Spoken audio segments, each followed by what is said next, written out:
Train अपनी आखिरी सीटी दे रही थी। इस स्टेशन पर 10 मिनट रुकने के बाद अब वो अपने अगले स्टेशन की ओर बढ़ने वाली थी। रात की अंधेरी चारों ओर फैल चुकी थी। सीटी की आवाज सुनते ही ट्रेन में मौजूद यात्री तेजी से नीचे उतरे तो रेंगते हुए ट्रेन ने अपना सफर दोबारा से शुरू किया था। औरतों से खचाखच भरे कंपार्टमेंट में एक बर्थ के साथ लगकर खड़ी अभीरा ने बेबसी से आसपास देखा। बैठने के लिए कोई जगह नहीं थी। इसके पास सीट खरीदने के पैसे नहीं थे। इससे सिर्फ एक टिकट ही खरीदा था। दाएं हाथ की मुट्ठी में दबोची टिकट पर एक नजर डालते अभीरा ने अपने भारी वजूद को मुश्किल से संभाला। एक बार फिर इसने पूरे कंपार्टमेंट पर नजर डाली थी। बर्थों पर महिलाएं सो रही थीं। रात के 10 बज रहे थे। ऐसे में किसी को जगाने की कोई जरूरत नहीं थी, वो भी ट्रेन के इस लंबे सफर में। ये मध्यम दर्ज का एक कंपार्टमेंट था। अभीरा के पास सारे मौजूद पैसे को मिलाकर इसे बस इसी डिब्बे का टिकट मिल सका था। इसे कहाँ जाना था, इसकी मंजिल कहाँ थी, वो कुछ नहीं जानती थी। बस वो यहाँ से दूर जाना चाहती थी। एक सिसकी अभीरा की लबों से निकली और वो हल्का सा लड़खड़ाई थी। यहाँ बैठ जाओ लड़की, कब तक ऐसे खड़ी रहोगी? न जाने तुमने कहाँ जाना है। ट्रेन का सही टिकट खरीदा करो। ये चलती ट्रेन में चंद पैसे देकर ट्रेन चलने वालों की मुझे समझ नहीं आती। अपने बर्थ पर लेटी एक बूढ़ी सी औरत को इसके ऊपर थोड़ा रहम आ गया। वो यूं बैठी जैसे इसी के इंतजार में हो। एक सिसकी उसके लबों से निकली, मगर तकलीफ में कोई कमी नहीं आई थी। इसके सफेद चेहरे पर सुर्खी नमूदार हो रही थी। सब आंखों में बेबसी और तकलीफ एक साथ नमूदार हो रही थी। लब कुचले थे। इसने बेबसी से कंपार्टमेंट में मौजूद औरतों की तरफ देखा। ऊपर वाले, प्लीज अभी नहीं। यहाँ कौन मेरी मदद करेगा? अभी नहीं। इसने अपना दायां हाथ अपने पेट पर रखा था, जहाँ मौजूद बच्चे की हलचल अब पहले से बढ़ चुकी थी। वो गर्भवती थी। इसका वक्त पूरा हो चुका था। 9 माह और चंद दिन ऊपर। अभीरा ने उंगलियों पर हिसाब लगाया। अब और कितना वो परवाले से मांगती। बच्चे के जन्म का वक्त करीब था, मगर यहाँ कौन था जिसने इसके बच्चे को इस दुनिया में लाना था? शायद मेरे नसीब में ऐसे ही मौत लिखी है। इसने अपनी पलकें मींची और एक जोरदार चीख इसके लबों से निकली थी। ये चीख बेबसी की थी, तकलीफ की शिद्दत के कारण निकली थी। आसपास मौजूद औरतों में खलबली मच गई। एक औरत जागकर बगौर अभीरा को देख रही थी, जिसकी काली चादर अब इसके चेहरे से ढलक गई थी। इसके लंबे रेशमी बाल बिखरे हुए थे। दाईं आंख के करीब एक नील था और आंखों से आंसू बह रहे थे। वो तकलीफ की शिद्दत से दोहरी हो रही थी। इसने दोनों हाथों से अपने पेट को पकड़ रखा था। ओ परवाले, ये लड़की तो गर्भवती है। इसके यहाँ बच्चे का जन्म होने वाला है। देखो तो जरा, शर्म नहीं, घर से भागकर ट्रेन में चली है। इसके साथ तो कोई भी नहीं। एक औरत घबराकर बोलते हुए आगे बढ़ी थी। दूसरी ने अभीरा को थामा। वो तकलीफ की शिद्दत से तड़प रही थी। एक औरत ने चेन खींचने के लिए इधर उधर निगाह दौड़ाई, मगर खिड़की से बाहर नजर आते मंजर ने सबको ये खामोश होने पर मजबूर कर दिया था। ट्रेन इस वक्त जंगल में से गुजर रही थी। आसपास हॉस्पिटल तो दूर, कोई डॉक्टर तक नहीं मिल सका था। ऐसे में वो लड़की बस अपनी मौत का इंतजार करने वाली थी। औरतों में फुसफुसाहट की संख्या बढ़ने लगी। अबीरा ने बेबसी से अपने पेट को पकड़ा। मुझे माफ कर देना मेरे बच्चे, मैं तुम्हें नहीं बचा सकी। तुम्हें बचाने के लिए तो मैं रात के वक्त इस नर्क से निकली थी, मगर मुझे नहीं पता था कि ये सब हो जाएगा। वो बड़बड़ा रही थी जब दर्द की शदीद लहर इसके पेट के निचले हिस्से में जाके एक और चीख इसके लबों से निकली थी। अब की बार दो औरतों ने इसे खींचकर बर्थ पर लिटाया और इसकी चादर उतार फेंकी थी। जरा मुझे देखने दो।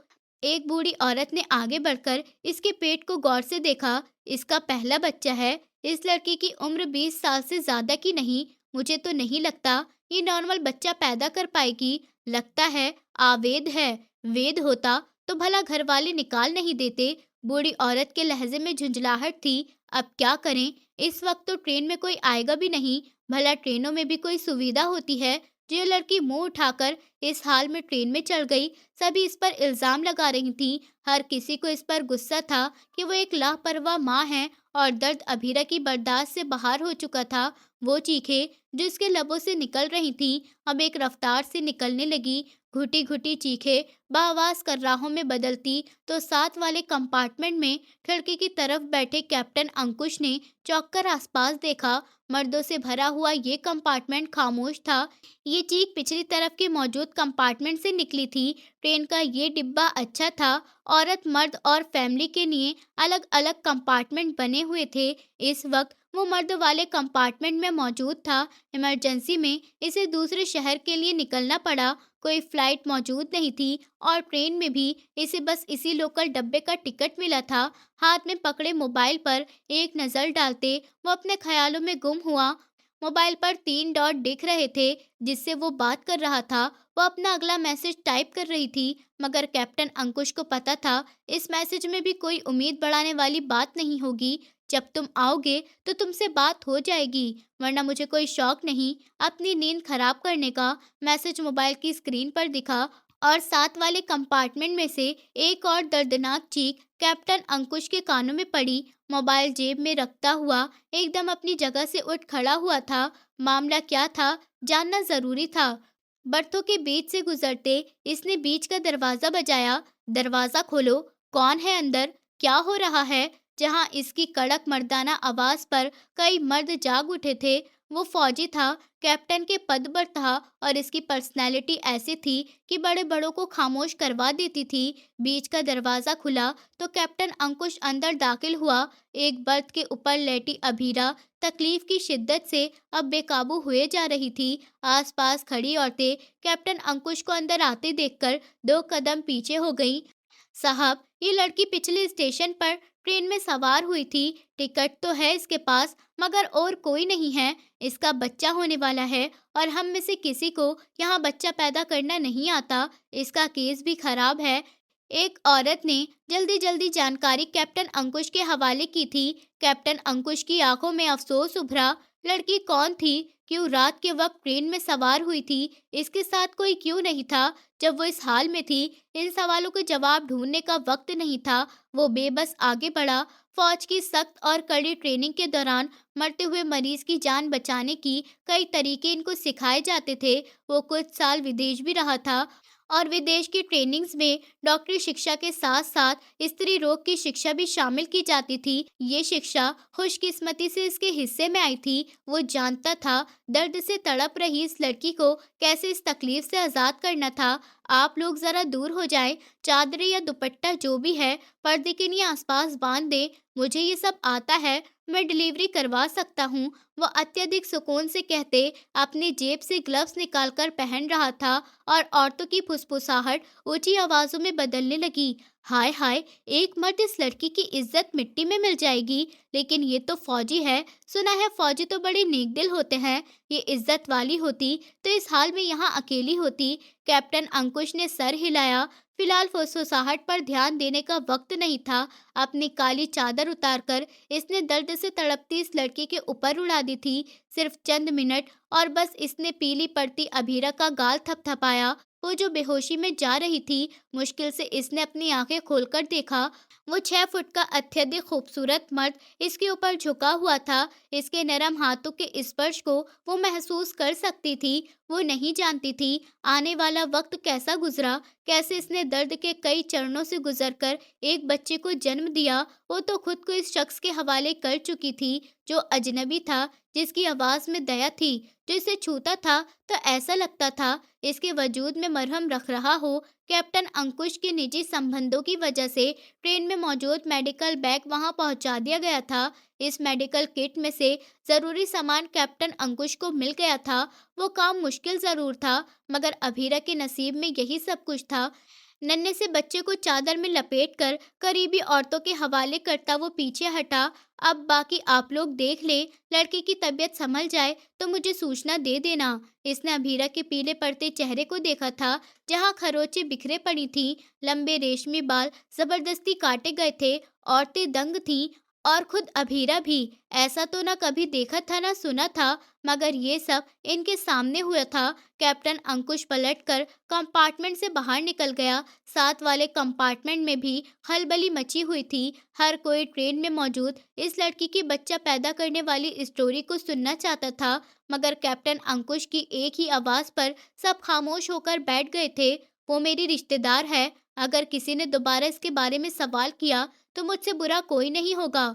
इसकी कड़क आवाज में गुस्सा और परेशानी दोनों झलक रही थी। वो सिर्फ अगले स्टेशन का इंतजार कर रहा था। इस ट्रेन में अभीरा का सफर करना उचित नहीं था। इसे मेडिकल ट्रीटमेंट की बेहद जरूरत थी। खुशकिस्मती से अगला स्टेशन एक बड़ा शहर था।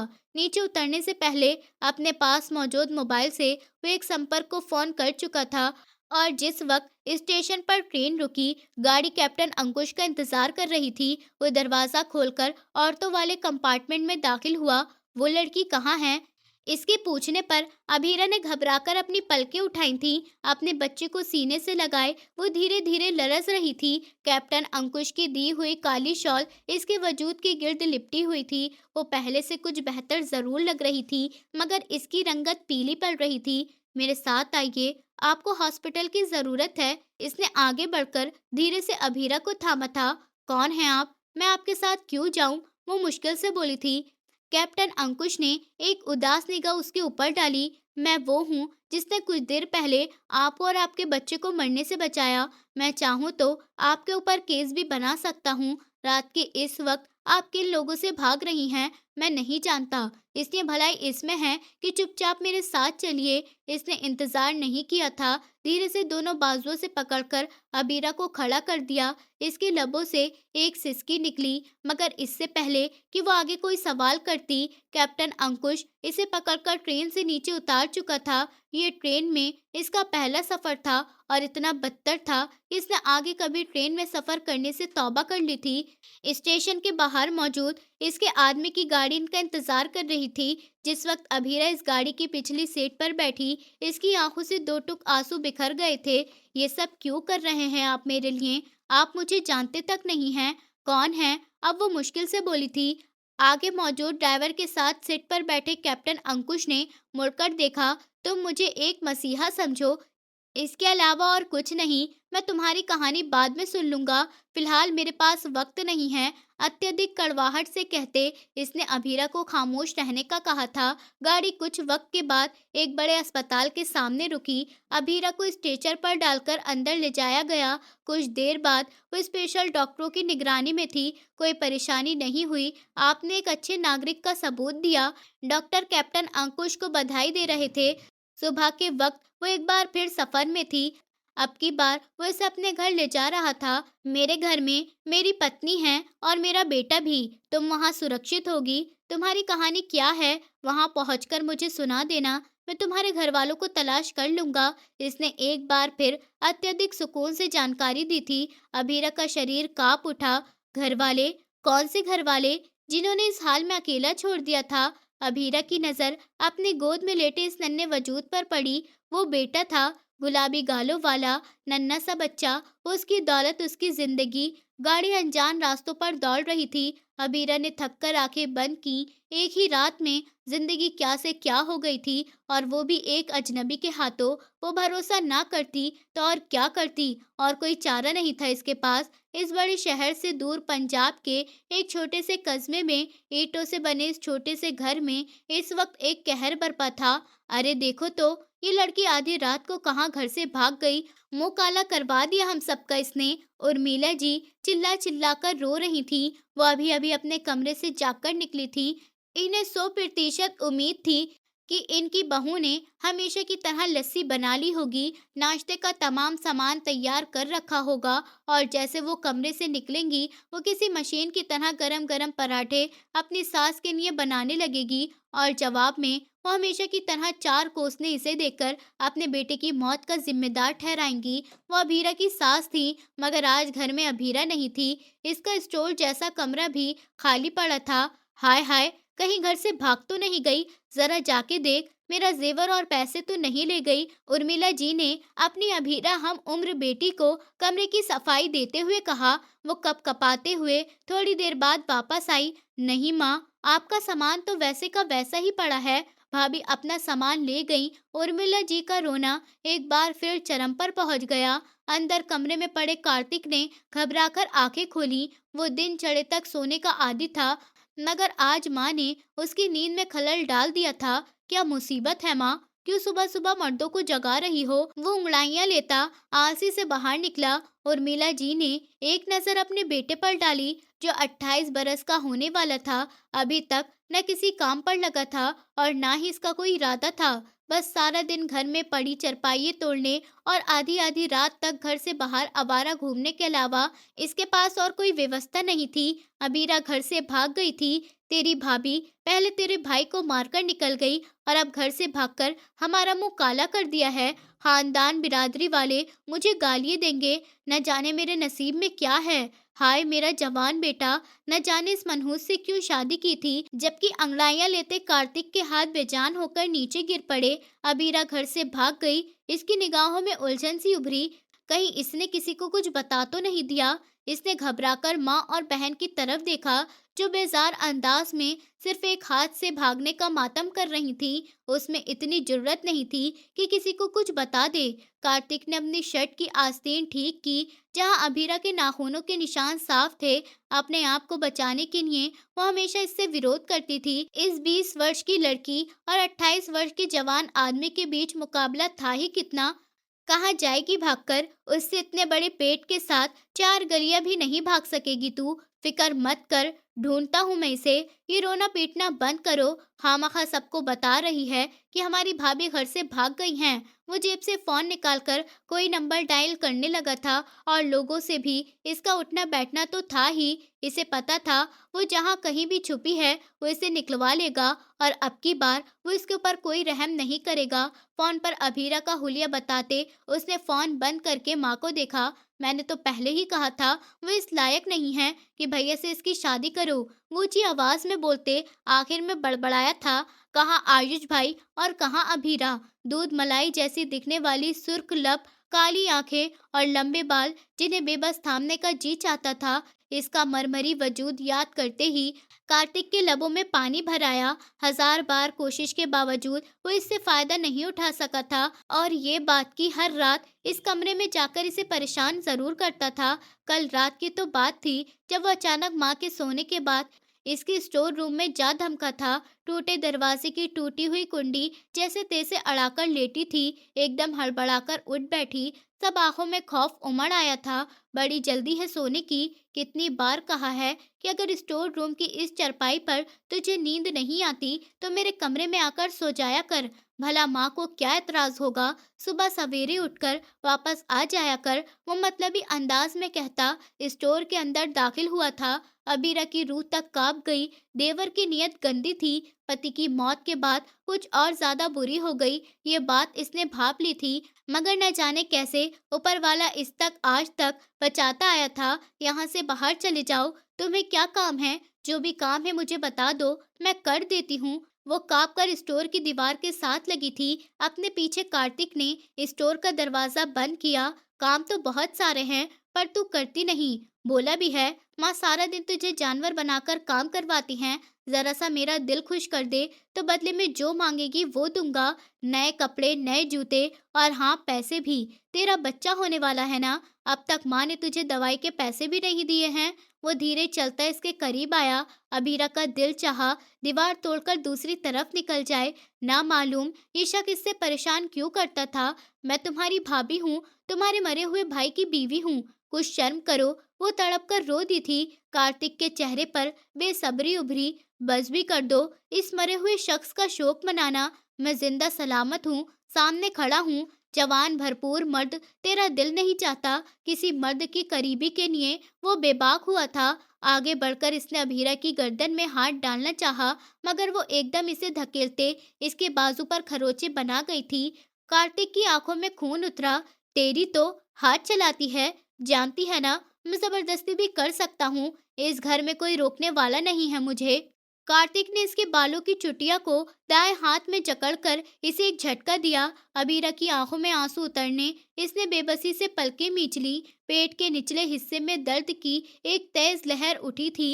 वो पूरे दिनों की गर्भवती थी, मगर ये बात इस पूरे घर में कोई मानने को तैयार नहीं था। मारपीट, काम की ज्यादती, कौन सा जुल्म था जो लोग इसके साथ नहीं करते थे। सुबह से लेकर शाम तक वो सास से कई बार पिटती थी। इनके हाथ में जो होता वो उठकर इसे दे मारती, और इस सब के बदले भी वो यहाँ रहने को तैयार थी। माता पिता मर चुके थे, बहन भाई कोई था नहीं, कोई सहारा नहीं था। वो खामोशी से यहाँ अपनी जिंदगी गुजार देती। अगर तू सामने खड़ा राक्षस से इसे यूं परेशान ना कर रहा होता। इसे अपनी इज्जत का खतरा था, वो इज्जत जो कि एक बार चली जाती तो फिर हाथ ना आती। बाहर से उर्मिला जी की आवाज आई तो कार्तिक घबराकर पीछे हटा। दरवाजे की कुंडी खराब है, दिन में बताया कर, अब आधी रात को मैं तेरी सेवा करूं। पाँव के ठोकर से दरवाजा खोलते हुए बाहर निकला। उर्मिला जी पानी पीने के लिए कमरे से बाहर निकली थी। इन्होंने मंजर पर कोई खास ध्यान नहीं दिया था। इन्हें पता था कार्तिक भी उठते बैठते अबीरा पर हाथ चला लेता था। वो घर भर की बेजुबान गुलाम थी। दीवार के साथ जमीन पर बैठे अबीरा ने बेबसी से अपनी आंखें मींच ली। इसने फैसला कर लिया था कि अगर इसकी पैदा होने वाली औलाद लड़की हुई तो एक बेटी को इस घर में पालना, जहाँ इसकी अपनी इज्जत सुरक्षित नहीं थी, वो ये सब कैसे करती। और इस रात इसने फैसला कर लिया। आयुष को मरे हुए 6 महीने गुजर चुके थे और वह इन घर वालों के लिए अब मुफ्त का माल थी। कार्तिक इसके लिए अनुचित था, वो इसके हत्थे नहीं चढ़ेगी। आधी रात को अपने फटे पुराने बैग में अपने चंद जोड़े रखते उसने फैसला कर लिया था। इसने थोड़े से पैसे छुपा कर रखे थे। सुबह डूबी निगाहों से इसने वो पैसे गिने। ट्रेन का टिकट आ सकता था। वो कैसे घर से निकली, कैसे गांव से गलियों से गुजरते हुए वो ट्रेन के स्टेशन पर पहुंची। ट्रेन इसी वक्त आई थी। सीटी बज रही थी। कपकपाते हाथों से उसने टिकट के पैसे दिए और ट्रेन में चढ़ गई थी, ये जाने बगैर कि आने वाली जिंदगी में उसके साथ क्या होने वाला था। गाड़ी एक झटके से रुकी तो अभीरा ने अपनी आंखें खोली। गोद में मौजूद नन्हा सा बच्चा किसमिसाकर रोने लगा। वो अगली सीट से नीचे उतर रहा था। अंदर आ जाओ, इसके अंदाज में रुखाई थी। दिन के उजाले में अभीरा ने बगौर इसकी सूरत देखा। इसके कपड़े कीमती थे और जिस घर के सामने गाड़ी रुकी थी वो घर भी कम कीमत का नहीं लग रहा था। अत्यधिक शानदार तरीके से बना हुआ सफेद रंग का वो घर जिसके माथे पर तख्ती लगी थी, गोइंग का हाउस। मुझे इसका धन्यवाद करके अपना कोई और इंतजाम करना चाहिए। धीरे से गाड़ी से नीचे उतरते इसने अपने गिर्द अपने शॉल को कस लिया। इस बड़े से घर का मेन दरवाजा खुला था। जो चौकीदार ने अंदर दाखिल होते कैप्टन अंकुश को देखकर नमस्ते किया। पीछे दाखिल होती अनजान लड़की और इसके गोद में बच्चे को देखकर इसकी आंखों में सवाल उतरे, मगर वो कुछ ना बोला। वो बीच का लॉन पार कर रहे थे जब अंदर से एक 4 साल का बच्चा दौड़ता हुआ आया। कैप्टन अंकुश के सख्त चेहरे पर बच्चे को देखते मुस्कुराहट दौड़ गई थी। बच्चा पापा पापा कहते इससे आकर लिपट गया था। आप कहाँ चले गए थे पापा? मैंने आपको कितना मिस किया। मम्मा कह रही थी कि आप बहुत दूर चले गए हैं। कैप्टन अंकुश की मुस्कुराहट सिकुड़ गई। ये आंटी कौन है? बच्चे ने इसकी तरफ देखकर सवाल किया। अबीरा अपराधी सी बनी खड़ी थी जब अंदरूनी दरवाजा खोलकर एक औरत बाहर निकली। वो हसीन नहीं थी, मगर मेकअप और स्टाइल के कपड़ों ने इसे हसीन बना दिया था। बारीक हील और हाथ में पकड़ा हुआ कीमती क्लच लिए इसके चेहरे पर कैप्टन अंकुश को देखकर कोई प्रभाव नहीं उभरा था। मुझे तुमसे कुछ बात करनी है। इसने अबीरा को नजरअंदाज किया था। अंकुश ने गहरी सांस ली। हाँ, बात करेंगे, मगर फिलहाल नहीं। ये हमारी मेहमान है, बीमार लड़की है। कल रात इसका बच्चा हुआ है। इसे कुछ दिन आराम की जरूरत है। हमारे घर में रहेगी। नौकरानी से कहकर इसका कमरा तैयार करवा दो। वो सन ग्लासेस लगाते बच्चे की उंगली थामे अंदर मुड़ गया था। अंदर से निकलने वाली औरत ने हैरानी से अभीरा की सूरत पर देखा। मैं तो अंकुश की बीवी हूँ, सारिका गोइंका। मगर तुम कौन हो? क्यों तुम्हें उठा लाया ये यहाँ? भलाई कामों का शौक है इस शख्स को। वो झुंझलाती हुई पलटकर अंदर की ओर बढ़ गई। अभीरा का दिल चाहा वो शर्म से डूब मरे। खामखा एक शख्स की निजी जिंदगी में दखल दी थी। वो यहाँ से जाना चाहती थी मगर मजबूर थी। न चाहते हुए भी इसने कदम अंदर की ओर बढ़ा दिए। नौकरानी ने इसे कमरे में पहुंचा दिया। ये इसका कमरा था, ये इसका अस्थायी ठिकाना। अबीरा ने बेड पर बैठते गहरी सांस ली। बच्चा भूख से रो रहा था। अबीरा के अपने वजूद में कमजोरी उतरने लगी। कमरे के दरवाजे पर एक बार फिर दस्तक हुई। अब की बार नौकरानी अंदर दाखिल हुई तो उसके हाथों में ट्रे थी। साहब ने आपके लिए खाना भेजा है। अबीरा की हथेलियों में नमी उतरने लगी। आखिर वो इसका इतना ख्याल क्यों कर रहा था? वो शादीशुदा था। इसकी बीवी को शक हो सकता था कि इन दोनों के बीच कोई संबंध तो नहीं, मगर पता नहीं वो क्या सोचकर इसे यहाँ लाया था। भूख से पेट में बल पड़ रहे थे। न चाहते हुए भी इसने ट्रे अपने सामने रख ली थी। अब जिंदगी इसे किसी भी मोड़ पर ले जाए, इसने अपने आप को तकदीर के हवाले कर दिया था। इसकी आंख सरीका के चीखने से खुली थी। वो घबराकर कमरे से बाहर निकली। समझ क्या रखा है तुमने मुझे?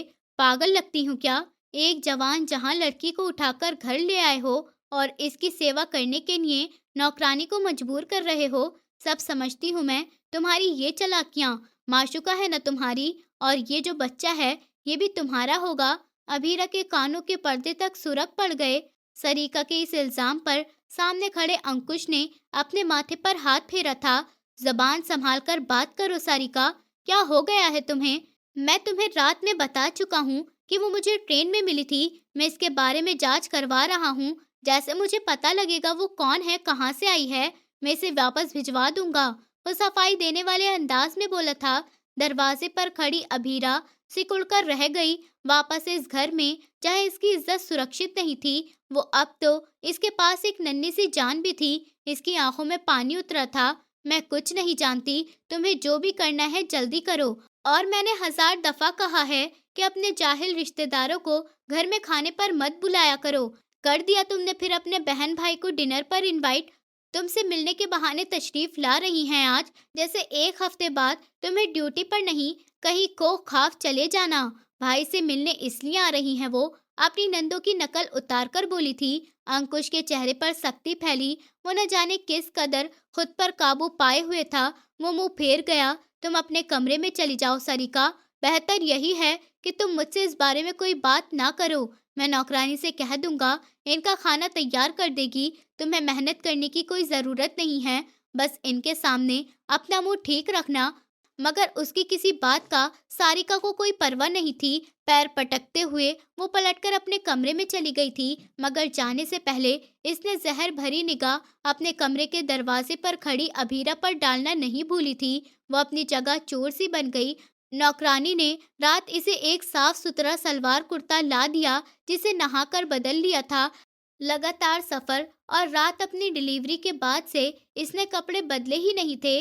अब वो निखरी निखरी सी बहुत बेहतर हुलिये में लग रही थी। अंकुश ने आहट पर पलटकर इसे देखा। मेरी पत्नी जरा गुस्से की तेज है। इसकी बातों का बुरा मत मानो। अंदर चली जाओ और अगर बेहतर हो तो मुझे अपने घर का पता दे दो। वो 2 कदम चलकर इसके सामने आया। अभीरा बेसाख्ता पीछे हटी। मेरा कोई घर नहीं है, ना ही मेरे माता पिता जिंदा हैं, बहन भाई भी नहीं हैं। आप मुझे किसी अनाथालय या किसी कल्याण संस्थान में भिजवा दें प्लीज। वो मुश्किल से बोली थी। अंकुश ने पहली बार उसकी आवाज सुनी। वो चंद लम्हों के लिए खोसा गया। कोई लड़की इतना नाजुक, इतना शांत अंदाज में भी बात कर सकती थी। इसे तो हमेशा सारिका को चीखते चिल्लाते सुना था। वो घर वापस क्यों नहीं जाना चाहती? अब ऐसा क्या मसला है? इस बच्चे का पिता कहाँ है? वो चुपते हुए अंदाज में पूछ बैठा था। निगाहों में कई सवाल जन्म ले रहे थे जो इससे सारी जिंदगी देने थे। मेरे पति का 6 महीने पहले मौत हो गई थी। मेरे ससुराल वालों का जुल्म और सितम के निशान मेरे शरीर पर आप देख चुके हैं। क्योंकि मेरे माता पिता जिंदा नहीं और मेरी रक्षा करने वाला कोई नहीं था, इसलिए जो उनका जी चाहता था वो करते थे। मगर मैं वहां नहीं जा सकती। ट्रेन में मेरे पास मेरा बैग था, उसमें मेरा मैरिज सर्टिफिकेट था, मगर अब मेरे पास वो बैग भी नहीं है। वो भीगते हुए लहजे में बोली। कैप्टन अंकुश चंद पल तक इसे देखता रहा और फिर बगैर एक शब्द बोले पलटकर बाहर की ओर चला गया। अबीरा ने अंदर दाखिल होते अपने कमरे का दरवाजा बंद किया, मगर वो ज्यादा देर दरवाजा बंद ना रख सकी। नौकरानी थोड़ी देर के बाद इसके सर पर आ खड़ी हो गई। क्या आपको इन खानों को बनाने की विधि आती है? मुझे तो चंद दिन पहले मेम साहब ने नौकरी पर रखा है। आज शाम में डिनर है। साहब जी ने मुझे कहा है खाना पकाने का, मगर मुझे ये खाना बनाना नहीं आता। अगर मना करूँगी तो कहीं नौकरी न छूट जाए। नौकरानी बेबसी से कह रही थी। अबीरा ने एक नज़र कागज़ पर लिखी चाइनीज़ खानों को बगौर देखा। वो इन सब चीज़ों को पका सकती थी। गहरी सांस लेते वो उठ खड़ी हुई। एहसानों का बदला तो उतारना ही था ना, चाहे इसी रूप से ही। ठीक है, तुम किचन में चलो, मैं आती हूँ। वो कुछ सोच कर बोली थी। जितनी देर में नौकरानी ने किचन में चीजें जमा की, अबीरा बच्चे को दूध पिलाकर इसे कमरे में सुला आई थी। इसके बाद वो तब तक किचन में व्यस्त रही जब तक लिस्ट पर दी गई तमाम चीजें तैयार नहीं हो गई। शाम ढले थकावट से इसका बुरा हाल था। इसने एक दिन पहले एक बच्चे को जन्म दिया था, मगर वो इस मसीहा के लिए कुछ भी कर सकती थी, जिसने इस मुश्किल वक्त में इसका साथ दिया था। मेहमानों की गाड़ी बाहर रुकी तो वो तेजी से पलटकर अपने कमरे की ओर बढ़ गई थी। अंदर दाखिल होने से पहले इसने देखा सारिका कमरे का दरवाजा खोलकर बाहर निकली थी। अबीरा की निगाहें बेबस झुक गईं। सारिका ने बैकलेस साड़ी पहन रखी थी। डार्क मेकअप और अत्यधिक इसे खूबसूरत बना रहा था, मगर वो कहीं से भी एक खूबसूरत औरत नहीं थी। अबीरा अपने आप को मेहमानों के सामने नहीं लाना चाहती थी, तो कमरा बंद करके बैठ गई। बाहर से हंसी मजाक की आवाजें आनी शुरू हुई। अबीरा का अंदाजा था कि आने वाली आवाजें कैप्टन अंकुश की बहनों की थी। खाना तो आज बहुत स्वादिष्ट बना है। किसने बनाया है ये खाना? नौकरानी के हाथ का तो नहीं लग रहा। शायद भाभी ने खाना बनाया है आज। कैप्टन अंकुश की छोटी बहन इशिता ने हैरान होते हुए पूछा था। अंकुश ने खामोशी से पानी का गिलास उठा लिया। खाना मैंने या मेम साहब ने नहीं बनाया जी, वो जो मेहमान लड़की आई है ना, इसने बनाया। बड़ी हिम्मत वाली है। कल बच्चा हुआ इसका और आज किचन में 3 घंटे खड़े होकर सारे खाने बना दिए। नौकरानी बार बार एक बात कह रही थी कि साहब का इनके ऊपर इतना एहसान है, तो जवाब में इन्हें कुछ भी करना चाहिए। नौकरानी ने जल्दी जल्दी जवाब दिया तो टेबल पर अचानक खामोशी छा गई थी। कौन सी लड़की? दोनों बहनों की निगाहों में सवाल थे और सारिका खाना मेज पर पटकते हुए खड़ी हुई। तुम्हारा भाई एक नया नमूना उठाकर घर में लाया है। जवान जहां लड़की, और ये मान भी नहीं रहा कि वो लड़की कौन है। भला पूछो तो, कौन सा एहसान किया इसने इस लड़की पर? और अगर अभी और इसी वक्त तुम्हारे भाई ने इस लड़की को घर से ना निकाला तो मैं यहाँ से चली जाऊंगी। सारिका गुस्से से बाहर होने लगी थी। टेबल पर बैठा अंकुश का 4 साल का बेटा मिहिर सहम कर रह गया। नौकरानी को अपनी गलती का एहसास तो हुआ, मगर देर हो चुकी थी। बात अब हद से निकल रही थी। सारिका चीख चिल्ला रही थी। अंकुश इसे सफाई देकर थक रहा था और आखिरकार इसकी सहन शक्ति जवाब दे गई। हाथ में पकड़ा गिलास जमीन पर पटकते वो एकदम जैसे फट पड़ा था। मैं तुम जैसी औरत की जुबान से तंग आ चुका हूँ। तुम में जरा शर्म नहीं है कि किस अंदाज में बात कर रही हो? मैं तुम्हें 1000 बार बता चुका हूँ कि मैंने इस लड़की को ट्रेन में मदद की थी।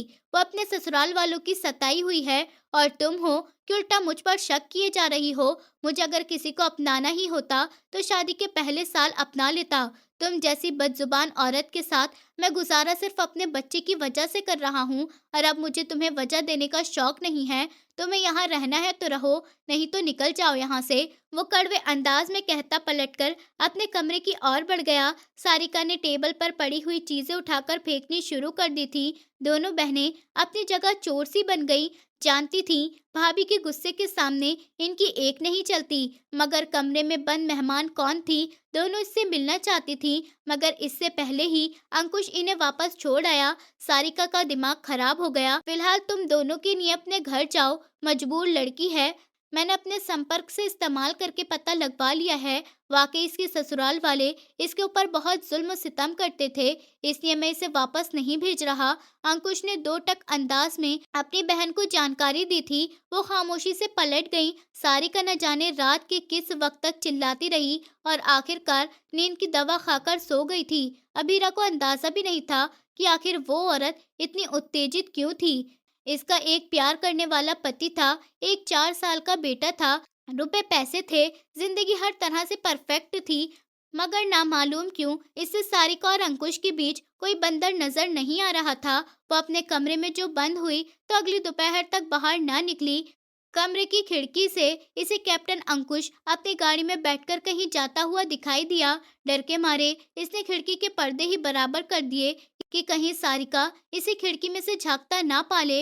एक बार फिर इनके घर में कोई झगड़ा ना शुरू हो जाए। मुझे सारिका से बात करनी चाहिए। मैं इस घर में ज्यादा दिन नहीं रहूंगी, बल्कि मैं खुद इन्हें कह देती हूँ कि मुझे कुछ पैसे दे दें, मैं यहाँ से चली जाऊंगी। दिल बहलाकर वो धीरे से कमरे का दरवाजा खोलकर बाहर आई थी। घर भर में सन्नाटा छाया हुआ था। सर्दी के दिन होने की वजह से सारे शाम ही अंधेरा फैलता हुआ महसूस हो रहा था। अंकुश अभी तक नहीं लौटा था। घर में कहीं नौकरानी भी दिखाई नहीं दे रही थी। धीमे कदमों से चलती सारिका के कमरे तक आई। अचानक वो चौंकी।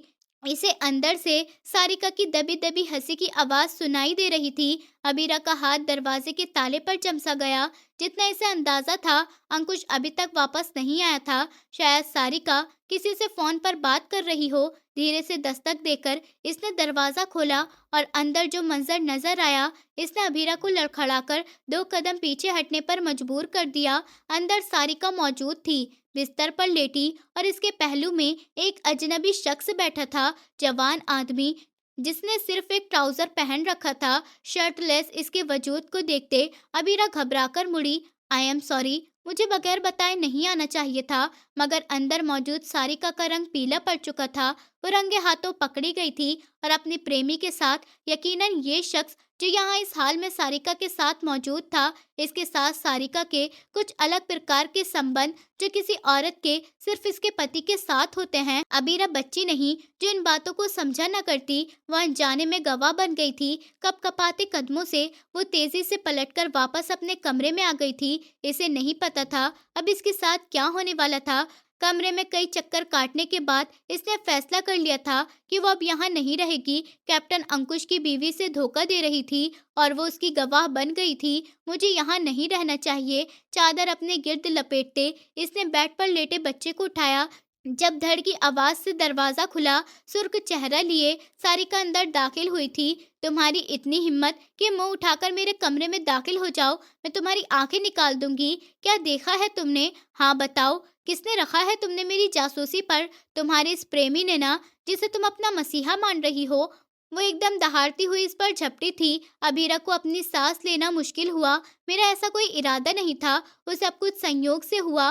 मैं तो सिर्फ आपसे बात करने आई थी, वो मुश्किल से बोली। जवाब में सारिका का एक जोरदार थप्पड़ इसके गाल पर पड़ा। वो सिसक उठी। बकवास बंद करो अपनी। 2 टके की औरत खाना पकाकर मेरे पति को सामने रखकर क्या समझती है? इसका दिल जीत लेगी, इस घर में अपनी जगह बना लेगी। तो इसने अभीरा को बालों से जकड़कर जमीन पर घसीटा था। अभीरा के लबों से एक सिसकी निकली। प्लीज मेरे बाल छोड़ दो, मैं खुद चली जाती हूँ, प्लीज, वो सिसक कर बोली। मगर सारिका जैसे बात सुनने पर तैयार नहीं थी, इसे बालों से पकड़कर घसीटते घसीटते हुए दरवाजे तक जाने की कोशिश कर रही थी।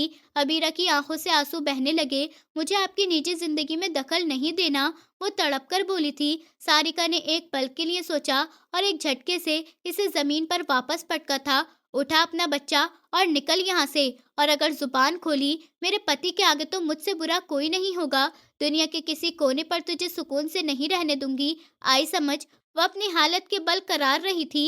इसकी आंखों से जैसे आग निकल रही थी। अबीरा अचानक पलटी और इसने बेड पर लिसक कर रोने लगी। इसके कदमों तले से जमीन निकली जा रही थी। बस वो किसी भी हालत में यहाँ से जाना चाहती थी। जो कुछ इसने देखा था वो देखने लायक न था। इसका जमीर ये गवारा नहीं कर रहा था कि वो बगैर अंकुश को जानकारी दिए यहाँ से जाए। वो उसे बताना चाहती थी कि उसकी पत्नी इसके पीठ पीछे खंजर खोप रही है। इसके बदलते व्यवहार, हर वक्त की चीखों पुकार के पीछे कोई और वजह नहीं थी, बल्कि वो 2 हिस्सों में बटी हुई औरत थी।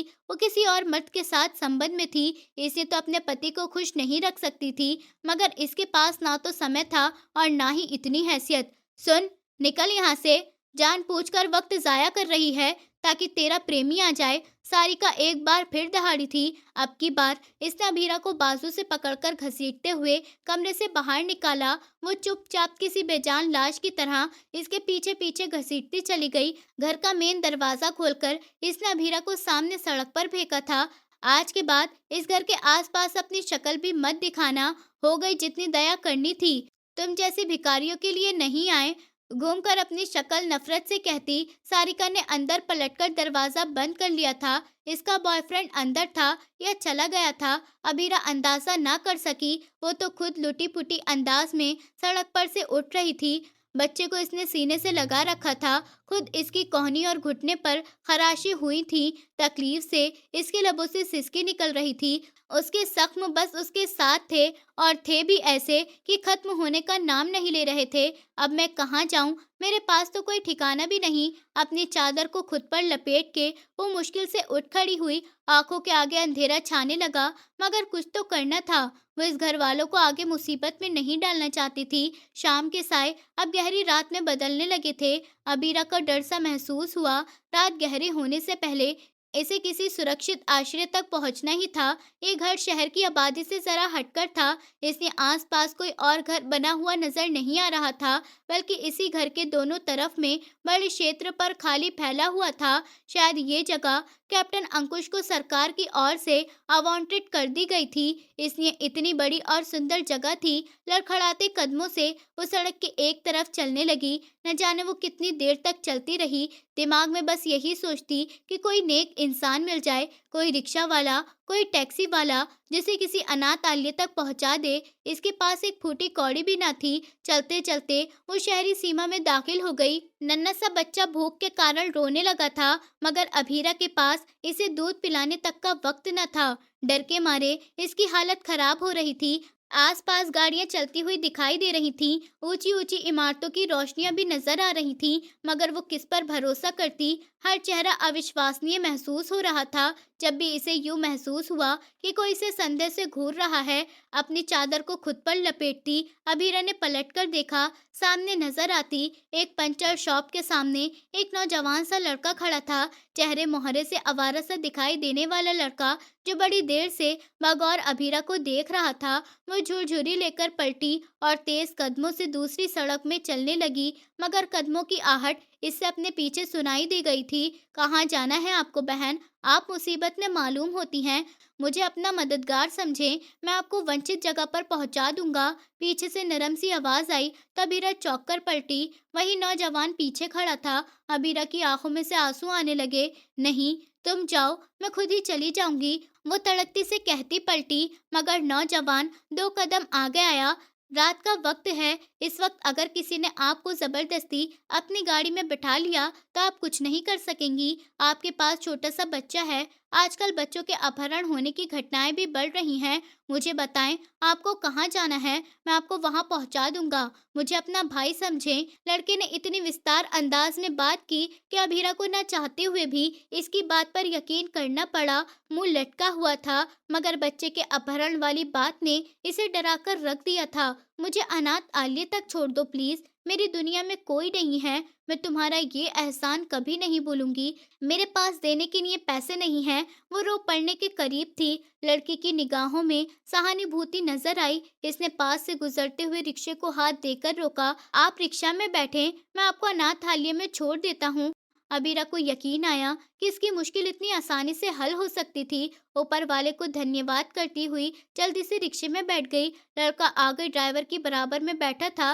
रिक्शा विभिन्न रास्तों पर से गुजरता रहा। बीच में एक जगह रिक्शे वाले को रुकवाकर लड़का उतरकर एक दुकान तक गया। अभीरा ने देखा वो फोन पर किसी से बात कर रहा था। कुछ देर बाद वो वापस आया और रिक्शे वाले को फिर से चलने का इशारा किया। तकरीबन आधे घंटे बाद रिक्शा एक इमारत के सामने रुका। अभीरा ने चौंक कर सर बाहर निकाला। वो कई मंजिला मकान था, जिसमें अक्सर कमरों की खिड़कियां रोशन थीं। ये एक निजी अनाथालय है। मेरे जानने वाले एक शख्स का है। मैं बात कर लेता हूँ। आपको यहाँ पर कमरा मिल जाएगा। आप फिक्र मत करें, लड़के ने कहा। तबीरा की आंखों में उम्मीद उतर आई थी। इसे अंदर जाने में हिचक हो रही थी। डर था कि इसका पीछा छोड़ ही नहीं रहा था, मगर मरती क्या न करती। न चाहते हुए भी इसने कदम अंदर बढ़ा दिए। रिक्शे वाले को पैसे इस लड़के ने दिए थे। आप यहाँ खड़ी हो, मैं खुद ही मैनेजर से बात करके आता हूँ। लड़का नीचे कहीं गायब हो गया तो वह अपने धड़कते दिल को थामते सीढ़ियों के पास खड़ी हो गई। आसपास चहल पहल भी थी। कुछ लोग आ जा रहे थे। ये महसूस हो रहा था कोई स्थानीय होटल या हॉस्टल वगैरह है। आज की रात गुजार लेती हूँ, अगर सुबह उचित ना लगा तो कहीं और जाऊंगी। अबीरा ने खुद को दिलासा दिया। कुछ देर बाद लड़का आया। आप इस तरफ आइए, आपका कमरा ऊपर मंजिल की तरफ है। वह आगे आगे चलने लगा था। लड़का एक कमरे के सामने रुका और इसने ताला खोल दिया। अबीरा अंदर दाखिल हुई। एक सुकून भरी सांस इसके लबों से निकला। आपका बहुत बहुत शुक्रिया भाई, मैं आपका ये एहसान सारी उम्र नहीं। शब्द उसके लबों में दम तोड़ गए, क्योंकि धड़ की आवाज के साथ दरवाजा बंद हुआ था। लड़के ने बाहर से दरवाजा बंद करते चाबी घुमाकर दरवाजा लॉक किया। वो पलटी। दरवाजा खोलो, ये क्या कर रहे हैं आप? वो मुश्किल से बोली। बाहर से लड़के का ठहाका सुनाई दिया। अब तो तेरे सही पैसे वसूल करूंगा। आया ना ऊंट पहाड़ के नीचे। तुझे क्या लगा मैं वहां तेरी मदद करने के लिए खड़ा था? इतना फालतू टाइम नहीं। वो ठहाका मारते पलट गया। अबीरा को दूर जाते कदमों की आवाज सुनाई दी। इसका खून रगों में जमने लगा। अबीरा के दिल की धड़कन रुकने लगी थी। कौन सी जगह थी? कहाँ लाया था वो शख्स इसे? बंद होती आंखों के साथ आखिरी ख्याल इसे सिर्फ यही था कि वो चाहकर भी अपनी इज्जत सुरक्षित नहीं रख पाई। दोनों हाथों से दरवाजा पीटते इसने चिल्ला चिल्ला कर अपना गला बैठा लिया था, मगर इसके हजार बार चिल्लाने पर भी कोई नहीं आया था। शायद ये जगह ही ऐसी थी कि यहाँ लाने वालों की चीखें सुनने की हर किसी को आदत थी। ऊपर वाले के लिए दरवाजा खोलो, मुझे यहाँ से जाने दो, मेरा एक बच्चा है, प्लीज दरवाजा खोलो। वो दरवाजे के साथ लगकर नीचे जमीन पर बैठती चली गई। आंखों से आंसू बह रहे थे। वो बुरी तरह से हार गई थी। आखिर किस्मत को इस पर दया क्यों नहीं आती थी? पता नहीं अब कौन इस कमरे में आने वाला था। किसे लाने का कहकर गया था वो? क्या कीमत लगाएगा इसकी? अबीरा का हर अंग कांप उठा। तभी न जाने कितनी देर गुजरी। शायद रात का आखिरी पहर था जब क्लिक की आवाज के साथ ताले में चाबी घूमी। वो जो पहले दरवाजे से टेक लगाए बैठी थी, एकदम घबराकर उठी। बेड पर लेटे बच्चे को सीने से लगाए वो डर से थर थर कांप रही थी। जिस वक्त दरवाजा खुला, बाहर वही लड़का खड़ा। पहले की तुलना में अब इसके चेहरे के प्रभाव बदले हुए थे। खराबी भरे अंदाज में मुस्कुराते इसने किसी को अंदर जाने का इशारा किया। दरवाजे की ओर से कोई शख्स सामने आया, जिसे देखकर अबीरा का सांस गले में रुक गया। वो कार्तिक था। अपनी असली नीच मुस्कुराहट चेहरे पर सजाए एक अदा से अपने बालों में हाथ फेरते उसने अबीरा को सर से लेकर पैर तक देखा। अरे वाह, मेरा गोरा लक्ष्य तो यहाँ पर है। कहाँ कहाँ नहीं ढूंढा मैंने तुझे। भला चिकनी मछली की तरह मेरे हाथ से फिसलकर कहाँ जाती? तो भाभी साहिबा, पलटकर तो मेरे पास आना था ना। वो कदम कदम चलता इसके सामने आया था। अबीरा के गले से चीख निकली, तुम्हारी भाभी हूँ, कुछ ऊपर वाले का डर करो। अब तुम्हारे भाई के बच्चे की माँ हूँ, छोड़ दो, मुझे जाने दो। वो इसके बराबर से निकलकर भागने लगी थी जब कार्तिक ने इसे दोबारा से दबोच कर अपने सामने किया। बस कर दे भाई की विधवा, उसका बच्चा पेट में लेकर फिर रही थी। भाई तो मर गया, अब गुनाह करती फिरेगी और हमें बताएगी कि भाई का बच्चा है, तो हम तुझे सर पर बैठा लेंगे। तो सिर्फ एक मुफ्त माल है मेरे लिए। पहले मेरे हाथ से फिसल गई थी, अब की बार नहीं जाने दूंगा। इसने अभीरा का चेहरा अपने हाथों में दबोचा था। जब भी पीछे से इस लड़के ने कार्तिक को पुकारा, पहले मेरा हिसाब पूरा करो, मुझे मेरे पैसे दो, इसके बाद जो करना है वो कर लेना। कार्तिक खा जाने वाली निगाहों से अभीरा को देखता पलटा। इसने जेब से बटुआ निकाला और 1000 के कई नोट निकालकर इस लड़के के हाथ पे रख दिए। चल जा, अब सुबह से पहले इस कमरे में कोई नहीं आना चाहिए। लड़का खुशी से पलटा तो कार्तिक ने जोर से दरवाजा बंद कर लिया और अभीरा की आंखों के आगे अंधेरा छाने लगा। मेरे हाल पर दया करो, ऊपर वाले के लिए अपनी भाभी नहीं तो मुझे इंसान समझकर माफ कर दो। मैं एक बच्चे की माँ हूँ। वो गिड़गिड़ा रही थी। विरोध करने की हिम्मत अब उसके अंदर दम तोड़ चुकी थी। कार्तिक खराबी मुस्कुराहट से आगे की तरफ बढ़ रहा था जब एक बार फिर दरवाजा बजा। अब कौन आ गया? नीच को बोला था इससे ज्यादा पैसे नहीं दूंगा, लगता है सबक सिखाना पड़ेगा। वो गाली देते बोलता हुआ पलटा और इसने एक झटके से दरवाजा खोला, मगर अगले झटके से उड़ता हुआ पीछे की ओर गिरा था। किसी ने इसके चेहरे पर एक जोरदार मुक्का चढ़ा था। अबीरा दंग रह गई। खुले दरवाजे से कोई अंदर दाखिल हो रहा था। वो कैप्टन अंकुश था। खतरनाक तेवरों के साथ वो अंदर दाखिल हुआ और जमीन पर पड़े हुए कार्तिक पर लपका। माल मुफ्त नहीं है ये, समझ आई? वो लड़की जिसे मैंने मरने से बचाया था, इस पर कोई गंदी निगाह डाले, ये मुझे सहन नहीं। वो बेदर्दी से जमीन पर पड़े कार्तिक को पीट रहा था। अबीरा लड़खड़ाकर 2 कदम पीछे हटी। वो पहले भी इसे बचाने आया था और अब भी इसे बचाने आया था। वो कैसा मसीहा था जो हमेशा हर जगह इसकी मदद के लिए पहुंच जाता था। जमीन पर गिरा कार्तिक हाथ जोड़कर माफिया मांग रहा था। उसे पीट पीट कर थक जाने के बाद कैप्टन अंकुश ने जेब से मोबाइल निकाला। तेरे सहयोगी को तो गिरफ्तार कर लिया है एजेंसी के लोगों ने, अब तेरी बारी है। जिंदगी भर तू जेल से बाहर नहीं निकलेगा, ये मेरा तुझसे वादा है। एक आखिरी मुक्का इसके चेहरे पर मारते कैप्टन अंकुश ने इसे जमीन पर फेंका। अबीरा ने आंसू भरी निगाहों से इसे देखा। मुझे जाने दे प्लीज, आपका बहुत शुक्रिया, आपने मेरी जान बचाई। एक बार नहीं कई बार। इसकी आवाज आंसू में डूब गई थी। वो इसे इतना बताना चाहती थी, इसे धोखे के बारे में जो उसकी पत्नी उसे दे रही थी, मगर वो कदम कदम चलता उसके सामने आकर खड़ा हो गया। अगर मैं कहूँ कि मैं नहीं चाहता तुम जाओ, मेरे साथ रहो, मैंने तुम्हारे अंदर ममता देखी है, तुम्हारे बच्चे को पिता का प्यार दे सकता हूँ, क्या बदले में तुम मेरे बच्चे को माँ का प्यार दोगी? मेरी पत्नी मुझे छोड़कर जा चुकी है क्योंकि मैंने उसके प्रेमी के साथ रंगे हाथों पकड़ लिया था। वो समझती थी मैं कुछ जानता नहीं, मगर मैं अनदेखा कर रहा था। मगर आज मेरी सहन शक्ति की हद खत्म हो गई जब मेरी अनुपस्थिति में मेरी बीवी ने उसे अपने घर बुला लिया। पता नहीं वो निडर हो गई थी या फिर इसे मेरा ख्याल नहीं रहा। मैं घर वापस आया और मैंने जिस हाल में अपनी बीवी को इस शख्स के साथ देखा, मैं बर्दाश्त नहीं कर पाया। मैं इसे तलाक देकर आ रहा हूँ। मेरा घर उजड़ चुका है, इसे दोबारा से बसाओगी? मैंने अपना दिल तुम्हारे कदमों में हार दिया है। वो टूटे हुए लहजों में कहता इसके सामने आकर खड़ा हो गया। अबीरा ने हैरत से देखा। मुझसे शादी करोगी, मेरा घर मेरी दुनिया आबाद करोगी, मैं तुम्हें सहारा देने के लिए अपना हाथ बढ़ा रहा हूँ, तुम मुझे सहारा दोगी, इस तरह मुकम्मल हो सकते हैं? इसने अपना हाथ आगे बढ़ा दिया और चंद साथ वो उसे देखती रही। जिंदगी में इस शख्स से बढ़कर इसे कोई नहीं चाह सकता था, ना ही वो कहीं और महफूज रह सकती थी। इस बात का इसे अंदाजा हो गया। आंखों में आंसुओं को साफ करते इसने हाथ बढ़ाकर कैप्टन अंकुश का हाथ को थाम लिया। इन दोनों को एक दूसरे के अधूरे हिस्सों की तकमील करनी थी। अपने बच्चों को पालना पोसना, एक पुरसुकून माहौल बनाना था, और यही इसी सूरत में मुमकिन था जब वो खुले दिल से एक दूसरे को कबूल करते। मुस्कुराते हुए लबों के साथ अबीरा ने पहली दफा अपने अंदर सुकून उतरता हुआ महसूस किया था। दोस्तों, उम्मीद करती हूँ आपको हमारी कहानी पसंद आई होगी। कहानी पसंद आई है तो वीडियो को लाइक करें, चैनल पर नए हैं तो चैनल को सब्सक्राइब करें, और हाँ, नोटिफिकेशन बेल को ज़रूर दबाएं ताकि अगली अपडेट सबसे पहले आपको मिले।